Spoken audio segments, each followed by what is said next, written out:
And I think their model is similar to Starbucks. Green, oh, oh, the land is green, it's green. Can't you see? The harvest is ready, 'cause the Lord of the harvest told me so.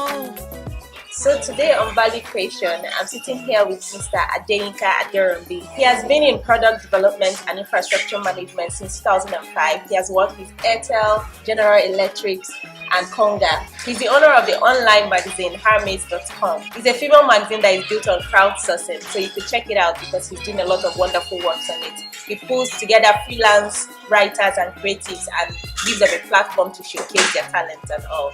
So Mr. Adeyinka, thank you so much for having us. You're welcome. This series, we're talking with different entrepreneurs and getting to learn about value creation and how it can sustain them in their business. I would like to know what value means to you. So value for me comes from a customer perspective. Value is what the customer wants and what the customer is willing to pay for. You can speak all the technology or the theory around it, but it's not something the customer wants. So what does the customer want? They either want something that solves a problem, something that improves their life, or something that benefits them. For example, why will you switch from hailing a red cab to calling Uber? There's the added value of convenience. There's the added value of the quality of the car.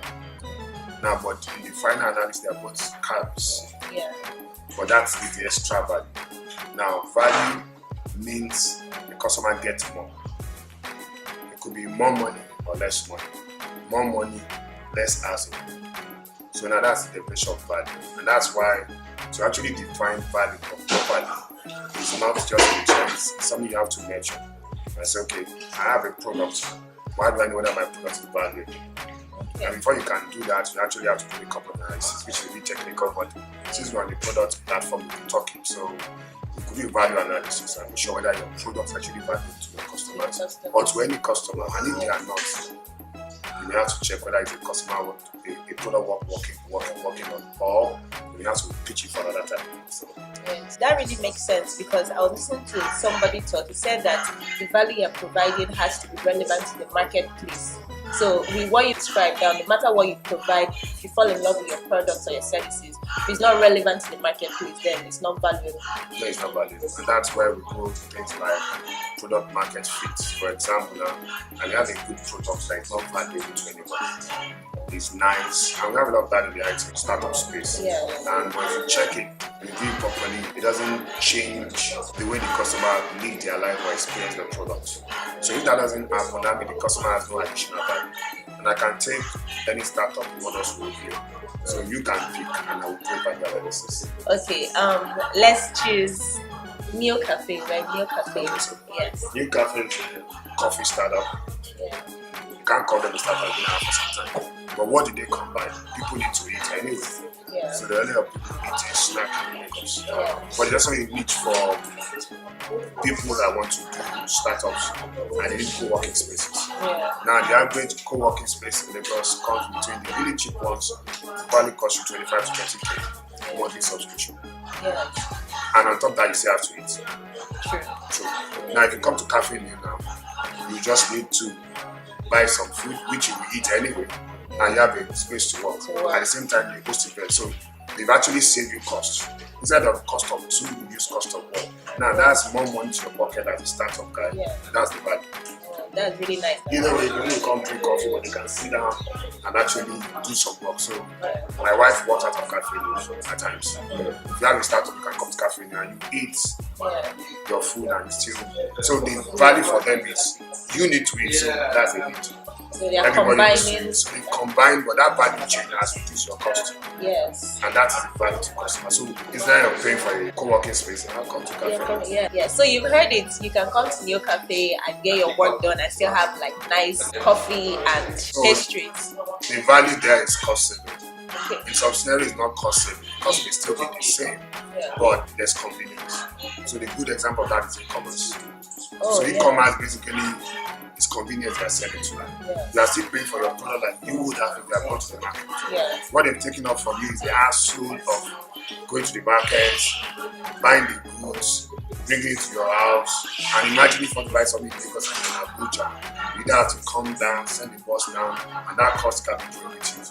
But with your app, like on Conga.com, you can order something and it gets delivered. So that convenience matters. So in those kind of scenarios, the convenience outweigh the cost of the logistics, which is what the volume business type of e-commerce. Then there will be more value to the customer and they can add value to it. So if you cannot, as the owner of the product, define your value in like 2-3 sentences, you need to go and dig your product because you will not be thinking it right. The customer should be able to see the value. It's either a gain, a pain, a loss, or a benefit to the customer. I need to be clear. You said something really important now, like you have to review the value of your product.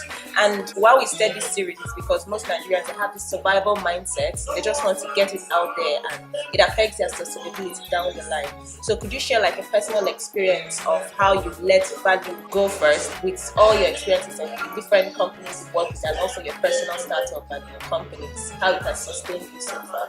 So it's actually easier to put value first if you really know what you're trying to work towards. Okay. The mistake people make is putting product first. Putting value first is also equal to putting customer first. So you can have a semi-crappy products because you do agile, you keep improving it. But you have to be clear whether it's crap now and going to be nice later. But you have to be clear on the customer value from day one. So we have the experience where I was in Conga when we needed to work on the warehouse. The most important thing for a customer is getting their orders on time. There wasn't a shortcut on it. The faster they get it, the more they will pick it up. So we have to do a lot of product and reducing the value between when you order and when you get it. And the value is clear to us and it's clear to you. When you order on the place that you want to see shipped by another tour, I want to see it on the way to you and these are clear values.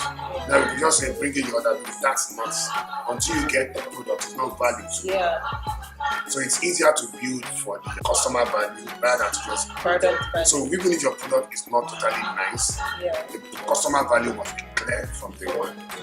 Give you a good example.